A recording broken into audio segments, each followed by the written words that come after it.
गौतम ने उसी वक्त अवनी के हाथों में अपना हाथ रख दिया। अवनी, मैं तुमसे वादा करता हूँ कि तुम्हें जो भी चीज चाहिए वो मैं तुम्हें जरूर दूंगा, चाहे मुझे उसके लिए कितनी भी मेहनत क्यों ना करनी पड़े। मैं तुम्हारी हर ख्वाहिश पूरी करना चाहता हूँ। ये बात कहते हुए गौतम एकटक अवनी की आंखों में देख रहा था।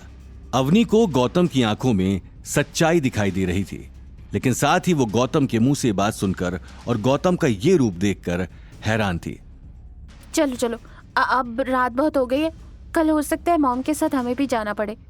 अवनी अगले ही पल ब्लैंकेट ओढ़कर सो गई, लेकिन गौतम आज मन बना चुका था कि वो आज के बाद अवनी की हर खुशी का ध्यान रखेगा। अगले दिन सुबह ही सभी लोग तैयार होकर अग्रवाल हाउस जाने के लिए निकल गए, क्योंकि गायत्री देवी सभी के सामने शनाया को मिलने वाली चीजों का बखान करना चाहती थी।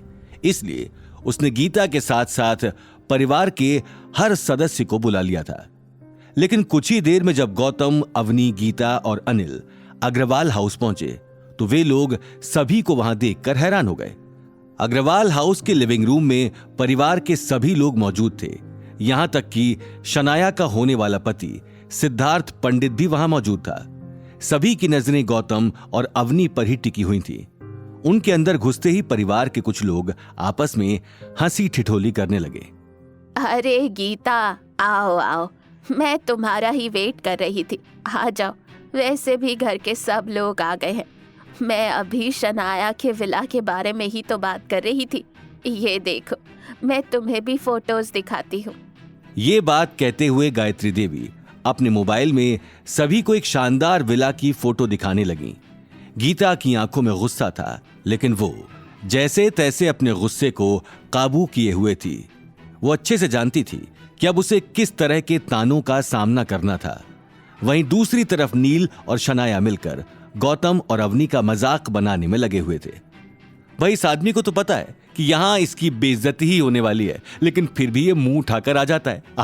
आखिर चाहता क्या है? शनाया ने हंसते हुए कहा, क्या करें, बेचारे के पास कोई चारा ही नहीं है। अवनी को ये सारी चीजें, महंगी चीजें दिलाने से रहा, इसलिए आ जाता है। कुछ बड़े लोगों में उठेगा बैठेगा तो शायद ये कुछ कर पाए। नील ने हंसते हुए जवाब दिया, लेकिन ये बात कहते हुए उसे कल की ऑक्शन वाली बात याद आ गई। आखिर कुछ तो है जो ये आदमी छुपा रहा है। मैं इसे इतनी आसानी से छोड़ूंगा नहीं। आज इस आदमी का वो हाल करूंगा कि कभी मेरे सामने मुंह उठाकर भी बात नहीं कर पाएगा। नील ने मन ही मन कहा और सिद्धार्थ के पास चला गया। वहीं रिया भी अवनी और गौतम को ही देख रही थी। उसे कहीं ना कहीं गौतम के बारे में जानने में दिलचस्पी जाग चुकी थी, लेकिन गायत्री देवी अपने काम में लगी थी। वो मौका देखते ही गीता और अनिल के साथ अवनी को भी सारी महंगी महंगी चीजों के बारे में डिटेल में बताने लगी।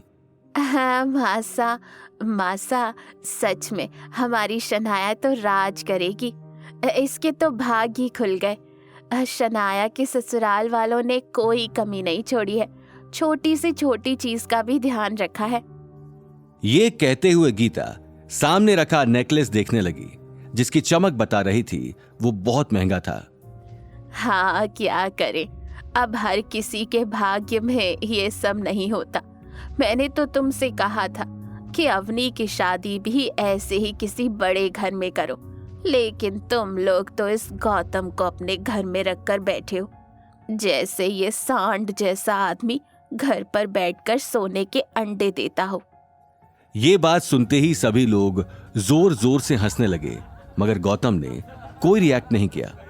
दादी साहब, आप भी ना मुझे किससे मैच कर रही हैं? कहां सिद्धार्थ और कहां गौतम?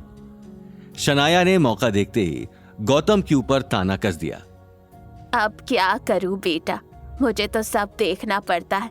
अच्छा, ये सब छोड़ो, वो नेकलेस तो दिखाओ जो तुम्हें रिसेप्शन में पहनने के लिए मिला है, और वो साड़ी भी जो तुम्हें फेरों में पहनने के लिए मिली है।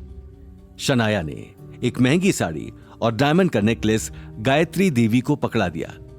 ये देखो अवनी, इन दोनों की कीमत कम से कम 1 करोड़ तो होगी ही, और इसके अलावा भी बहुत सारी चीजें हैं।